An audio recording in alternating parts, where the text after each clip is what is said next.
और आइए आपको सीधे लिए चलते हैं मध्य प्रदेश के खंडवा, जहां पर मुख्यमंत्री शिवराज सिंह पहुंचे हैं आदिवासियों के बीच और आज उनका दौरा कार्यक्रम है। देखिए, जमीन कोई न कोई के नाम की तो उसको तो मामा लटका देगा, नौकरी उसकी खा जाएगा, छोड़ेगा नहीं, उसको मैं सजा दूंगा।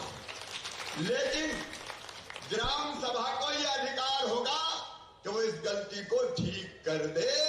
किसी अफसर की मनमानी नहीं चलेगी। बोलो, होना चाहिए कि नहीं? जोर से पीछे तक बताओ, होना चाहिए कि नहीं? और तीसरी बात,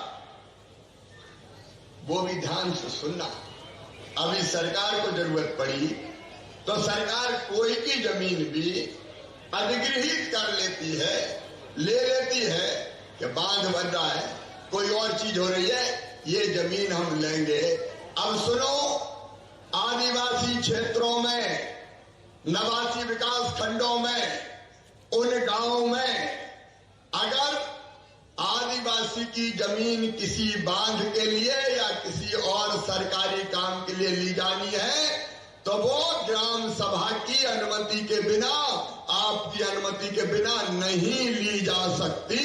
अगर आप कह दोगे नहीं देना तो फिर कोई नहीं ले सकता। बोलो, ये होना चाहिए कि नहीं? पीछे तक बताओ, होना चाहिए कि नहीं? जो कुछ होगा मर्जी से होगा, जबरदस्ती से कुछ नहीं होगा। और एक खेल और होता है, छल से, कपट से, धोखे से। और कई बार तो धोखा ऐसा होता है कि अगर आदिवासी की जमीन चाहिए तो बेटी से शादी कर दो और उसके नाम पे खरीद लो और फिर जमीन हड़प लो। अब सुनो मेरे बहनों और भाइयों, छल से, कपट से, धोखे से कोई भी ये जमीन हड़प नहीं पाएगा। अगर किसी ने ऐसी जमीन हथियाने की कोशिश की तो ग्राम सभा को अधिकार होगा कि वो इस कोशिश को नाकाम कर दे। जमीन उसके नाम पर नहीं होगी किसी भी कीमत पर। कई बार धर्मांतरण का खेल चलता है, शादी कर लो, धर्म बदल दो। साफ सुन ले, मध्य प्रदेश की धरती पर मैं धर्मांतरण का कुचक्र किसी भी कीमत पर चलने नहीं दूंगा, किसी भी कीमत पर नहीं चलने दूंगा। ये जो गड़बड़ होती है, जो बेईमानी होती है, छल, कपट, लोभ, लालच, प्रलोभन, ये मध्य प्रदेश की धरती पर नहीं चलेगा। और किसी आदिवासी भाई की या बहन की जमीन ऐसे किसी ने ली तो उसको सजा मिलेगी, जमीन भी उसके नाम नहीं होगी किसी भी हालत में। बोलो, ये होना चाहिए कि नहीं? सब बताएं, पीछे तक होना चाहिए कि नहीं? मेरे बहनों और भाइयों, अगर ग्राम सभा को यह पता चल गया कि कोई ने छल से, कपट से, धोखे से जमीन अपने नाम करवाई है तो ग्राम सभा कब्जा वापस आदिवासी को ही दिलवा सकेगी कि ये तेरी जमीन है, तेरी जमीन तुझे वापस। बोलो, ये भी होना चाहिए कि नहीं? जोर से बोलो, होना चाहिए कि नहीं? आज तो अपन बात कर रहे हैं, पेशा नहीं तो पता ही नहीं कि पेशा क्या है। मेरे बहनों और भाइयों, एक बात और, सब ध्यान से सुन रहे हैं मेरी बात? अरे पीछे तक बताओ, ध्यान से सुन रहे हैं?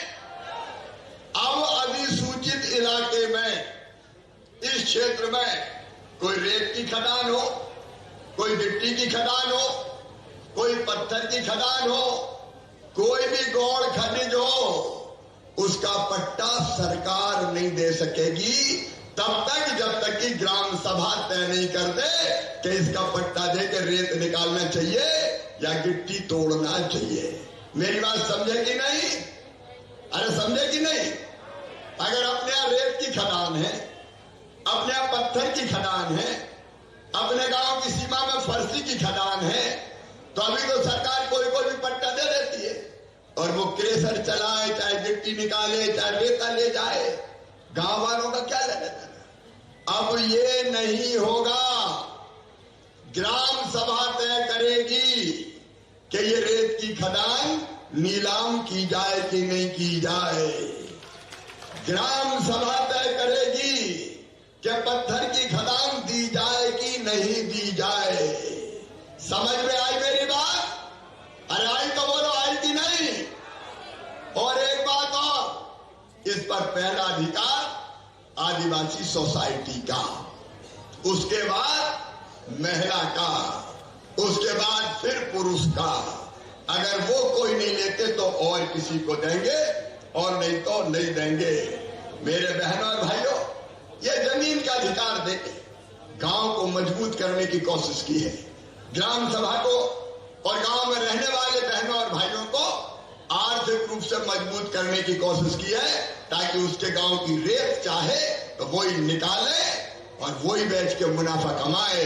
केवल बड़े ठेकेदारों के हाथ में ना हो कि बड़े बड़े आए और वही पैसा कमाए। अरे धन्नू पन्ना कल्लू लल्ला के हाथ में भी कुछ रहने दो रे, इनका भी तो हक जमीन पे है, इनका हक भी तो रेत और खदान पे। इसलिए उस गरीब को यह अधिकार देने का मामला है। और दूसरा अधिकार है जल का, तालाबों का सारा प्रबंधन अब गांव करेगा, ग्राम सभा करेगी, सरकार नहीं करेगी। तालाब का प्रबंधन मतलब तालाब में सिंगाड़े होना है पैदा, या तालाब में मछली होना है। तो खंडवा के पंधाना से ये मुख्यमंत्री का सीधा कार्यक्रम आप देख रहे थे, जहां मुख्यमंत्री शिवराज सिंह चौहान संबोधित कर रहे थे।